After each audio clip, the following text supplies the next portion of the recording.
সৌজন্যে জামান ফাউন্ডেশন।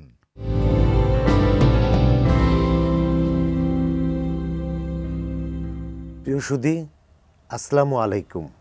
এটে নিউজের প্রতিদিনের নিয়মিত বিশেষ আয়োজন শিল্প সাহিত্য ও সেলিব্রিটি শো কবিবাড়ি অনুষ্ঠানে আপনাদের সাদর আমন্ত্রণ। কবিবাড়িতে যেজন আসে গুণীজন, তারাই দেশের অমূল্য মানব ধন।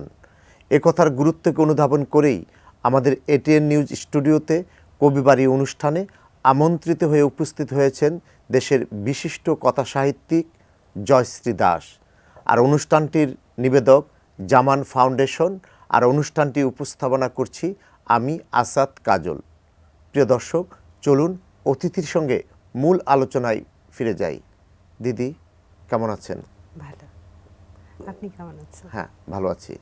দিদি, এই প্রজন্ম মোবাইল গেমে আসক্ত।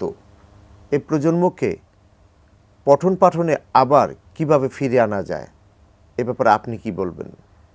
এই ব্যাপারে আমি অনেকগুলো উপসম্পাদকই লিখেছিলাম। আমার মনে হয় এ ব্যাপারে যারা অভিভাবক আছেন তাদের বড় ভূমিকা রাখতে হবে। আমরা যারা মা, আমরা যারা বাবা আছি, তারা যদি সারাদিন মোবাইল থেকে বিরত থাকি, মোবাইল দেখা থেকে বিরত থাকি, আমার মনে হয় শিশুরা আমাদের দেখে শিখতে পারবে। আর আমি আগে অনেকবার বলেছি, ঘুমানোর সময় শিশুদেরকে বই পড়তে পড়তে ঘুমাতে হবে এবং এটাতে সাহায্য করতে পারে বাবা মাই। আর আরও একটা বিষয়, বাংলা সাহিত্য সম্পর্কে তাদেরকে একটু জ্ঞান দিতে হবে, একটু আলোচনা করতে হবে শিশুদের সাথে। এআই প্রযুক্তি আমাদের জন্য ক্ষতিকর নাকি লাভজনক, আপনি এই ব্যাপারে কি বলবেন? আমি আসলে জাহাঙ্গীরনগর থেকে কম্পিউটার সায়েন্স অ্যান্ড ইঞ্জিনিয়ারিং করেছি। করার পর থেকে এআইয়ের প্রতি আমার একটা আকর্ষণ ছিল, ভেবেছিলাম এটা নিয়ে কাজ করব। কিন্তু একটা সময় আমার যেটা মনে হয়েছে, এআইটা যেন আমাদেরকে কিনে নিয়ে যাচ্ছে। হ্যাঁ, আর আমরা অনেক সময় বিভিন্ন জায়গায় যাচ্ছি, বিভিন্ন ইন্ডাস্ট্রিতে যাচ্ছি, সেখানে দেখি এআই প্রযুক্তির মাধ্যমে কাজ হচ্ছে, এতে করে এমপ্লয়ির সংখ্যাটা কমে যাচ্ছে। এআইটাই বেশিরভাগ জায়গা দখল করে আছে। সো আমার মনে হয় এআই প্রযুক্তি আমাদের দেশে আনার আগে ভাবতে হবে, আমরা অনেক জনবহুল একটা দেশ, এখানে এআই প্রযুক্তি কতটুকু কাজে লাগবে। এআই প্রযুক্তি ঠিক আছে, অনেক ভালো, শার্প, অনেক সুন্দর একটা হয়তো প্রোডাক্ট তৈরি করছে, তারপরে যেটা হয় যে আমাদের এমপ্লয়ি সংখ্যাটা কমে যাচ্ছে, এআই প্রযুক্তি কেড়ে নিয়ে যাচ্ছে, আমাদের জনগণের কাজটা কেড়ে নিয়ে যাচ্ছে। আর আমরা আগে ভাবতাম যে এআই প্রযুক্তি হয়তো বুঝতে পারে না, তাদের আবেগ নেই।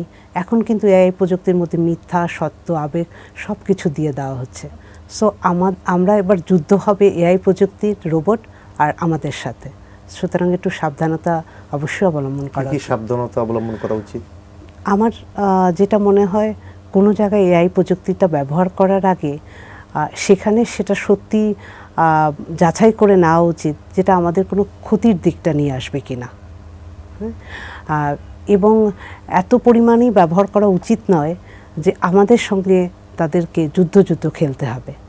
হ্যাঁ, আপনার কোলন করে ফেলতেছে, সো আপনার তো অবশ্যই এই বিষয়ে সতর্কতা হব না। আপনি একটা আসাদ কাজল, আর একটা আসাদ কাজল যদি এখানে এসে বসে থাকে, আপনার নিশ্চয়ই ভয় লাগবে। এই বিষয়গুলো একটু সতর্কতার সাথে আগাতে হবে এবং আমাদের নতুন প্রজন্মকেও একটু সতর্ক করতে হবে। নতুন প্রজন্মের কথা বললেন, নতুন প্রজন্ম কিন্তু প্রযুক্তির প্রতি খুবই আগ্রহী। এআই প্রযুক্তি বলেন, গেম বলেন, যাই বলেন, নতুন প্রযুক্তির প্রতি, যে কোনো বিজ্ঞানসম্মত প্রযুক্তির প্রতি আগ্রহী। তবে আমি আশা করি শিশুদেরকেও এই প্রযুক্তির ব্যাপারে আগ্রহী করে তুললে তাদের যে মোবাইল গেম, ওটা একটু কমে যেতে পারে। দিদি, আমরা মুক্তিযুদ্ধের চেতনায় যে বাংলাদেশকে স্বপ্ন দেখেছি, সেই বাংলাদেশকে আমাদের চেতনায় আরও কিভাবে প্রসারিত করা যায় বলে আপনি মনে করেন? আমি যেটা মনে করি যে মুক্তিযুদ্ধের চেতনায় আমরা ঠিক আসছি এই পর্যন্ত, কিন্তু আমাদের সাম্য একটা সমাজ ব্যবস্থা প্রয়োজন হয়। একটা সমাজের মধ্যে কিছু লোক অনেক অনেক অনেক অনেক ধনী হবে, আর এক প্রজন্ম বা আর একটা পাশের মানুষটাই দেখা গেল ভাত জুটছে না। হ্যাঁ, এটা একটা বৈষম্য। এই বৈষম্য সমাজে থাকতে পারে না। কিন্তু এই বৈষম্যকে দূর করবে কারা এবং কিভাবে করা যেতে পারে বলে আপনি মনে করেন? আমাদের নতুন প্রজন্ম যারা আছে তাদের হাতে তুলে দিতে হবে যে এই বৈষম্য দূর করার দায়িত্ব। আমরা যারা আছি আমরা তো একদম নতুন না, আমাদের তো অনেক বয়স হয়েছে, আমাদেরও চিন্তা করতে হবে, তাদের সহযোগিতা করতে হবে। সমাজটা হবে সবার সঙ্গে সবাই মিলেমিশে থাকার। আপনি একজন লেখক, কথা সাহিত্যিক, একজন সামাজিক জীব হিসাবে সমাজের প্রতি একজন লেখকের কি কি কর্তব্য কিংবা দায়িত্ব থাকা উচিত বলে আপনি মনে করেন? আমরা তো সবসময় জেনেই আসছি যে কলমের শক্তি অনেক বেশি, লেখকদের শক্তি অনেক বেশি। তারা কিন্তু তুলে নিতে পারে সমাজের যে পরিবর্তনের ধারাটা, লেখকরাই তুলে নিতে পারে, বলে দিতে পারে নতুন প্রজন্মকে। নতুন প্রজন্মের সামনে সত্যটা তুলে ধরতে পারে, বিকশিত করতে পারে নতুন প্রজন্মকে। সেটা হোক গল্পের মাধ্যমে, হোক উপন্যাসের মাধ্যমে। আমরা লেখকরা যে কথাটা একটা কলমের মাধ্যমে লিখব, মানুষ কিন্তু সেটা বিশ্বাস করে। সেই বিশ্বাসের জায়গাটাতে আমাদের শক্তিশালী হতে হবে। নতুন প্রজন্মকে সত্য ভাষণ শোনাতে হবে, কোনটা সত্য কোনটা মিথ্যা সেই জিনিসটা লেখকরাই শুধুমাত্র জানাতে পারে, কবিরা জানাতে পারে, সুশীল সমাজ জানাতে পারে। অন্য কারো কিন্তু এত শক্তি নেই। দিদি, আপনি বিএসটিআই এর উপপরিচালক, একদিকে আপনার পেশা, অন্যদিকে আপনার লেখালেখি। আপনি কি মনে করেন আপনার পেশার সঙ্গে আপনার এই লেখালেখি কোনো সাংঘর্ষিক? না, এটা তো একদমই না। কারণ বিএসটিতে কাজ করা মানে হচ্ছে নতুন নতুন ইন্ডাস্ট্রিতে যাওয়া, ভিজিট করা, নতুন লোকের সঙ্গে পরিচয় হওয়া। বিএসটি কিন্তু বাংলাদেশ স্ট্যান্ডার্ড টেস্টিং ইনস্টিটিউশন অনেক কাজ করছে। সেখানে আমরা সমস্ত বাংলাদেশে বিভিন্ন ইন্ডাস্ট্রি ভিজিট করছি। নট অনলি বাংলাদেশ, আমরা দেশের বাইরেও যাচ্ছি ট্রেনিং করতে। সো আমার পরিক্রমা শুধুমাত্র একটুখানি বিএসটি ঢাকা অফিস না, সারা বাংলাদেশে। এবং এই যে নতুন লোকগুলোর সঙ্গে পরিচয় হচ্ছে, সেখান থেকে বের হয়ে আসছে নতুন নতুন কবিতা, নতুন গল্প, নতুন উপন্যাস। আমি যতটুকু জানি 20টার উপরে আপনার বই রয়েছে। এই মেলাও আপনার কয়েকটি বই বের হয়েছে। আপনি কথা সাহিত্যিক হিসাবে জনপ্রিয় হলেও আপনি কিন্তু কবি হিসাবে জনপ্রিয় নন, অনেকে জানেনই না। তো আজকের এই অনুষ্ঠানে একটু ব্যতিক্রমীভাবে আমরা আসতে চাই একজন কথা সাহিত্যিকের কাছ থেকে একটি কবিতা শুনলে কেমন হয়? আমার প্রায় প্রতি উপন্যাসের মধ্যে ছোট ছোট কবিতা আছে, এটা অনেকেরই জানা নেই। তারপর আমি একটু সেখান থেকে কয়েকটা লাইন পড়ছি। তোমার খুলে পড়া শাড়ির সুতো, চিরুনিবন্দী রূপলি চুল, ফেলে যাওয়া পায়ের ছাপ, জমে থাকা দীর্ঘ নিঃশ্বাস, বেয়ে পড়া নোনা জল, আমার বুকের পকেটে, বাম পকেটে সঞ্চিত রূপ। আর একটা কবিতার কয়েকটা লাইন আমি শোনাচ্ছি। সেবার রেকর্ড পরিমাণে শীত নেমেছিল আমাদের গায়ে, তার মাঝে শেষ রাতে সে কি বৃষ্টি, বৃষ্টি মানিয়ে তুমি কবিতা লিখছ, তাই ফোন করিনি, কিন্তু ছিলে আমার কল্পনায়। তোমার প্রিয় তুলসী চা করেছিলাম, দু হাতের মুঠোয় চায়ের কাপ ধরেছিলাম, জমে যাওয়া হাত উষ্ণতায় কাঁপছিল, আরও উষ্ণতা দেবার ছিল তোমায়, সাহসে কুলাইনি গো। যদি প্রত্যেক মানুষেই তার একটা ব্যক্তিগত জীবন বা গোপন জীবন থাকে, আপনি একজন কথা সাহিত্যিক, একজন লেখক, আপনি কি কিছু বলতে চান আজকে আমাদের মাঝে যা কখনো কাউকে বলেননি? হতে পারে সেটা কোনো গোপন কথা, হতে পারে সেটা কোনো প্রেম কাহিনী, অতীতের যে কোনো বিষয়। অর্থাৎ জানতে চাচ্ছি আপনার গোপন কথা। এ তো কঠিন বিষয়, তবে গোপন কথার মধ্যে অনেক কিছু থাকে। হয়তো ভালো লাগে কাউকে, কিন্তু সে যে খুব রূপবান কেউ হতে হবে এমন না। হয়তো হলো আমার কৃষ্ণ, আমি হলাম তাহার রাধা। আছে একজন হয়তো যাকে আমি মনে মনে হয়তো অনেক পছন্দ করি, অনেক ভালোবাসি, বলা হয়নি, আজ আপনাদের মাধ্যমে বললাম তাকে। শুনেছি কবি সাহিত্যিকরা সংসার বিভাগী হন, আপনি কি সংসার বিভাগী?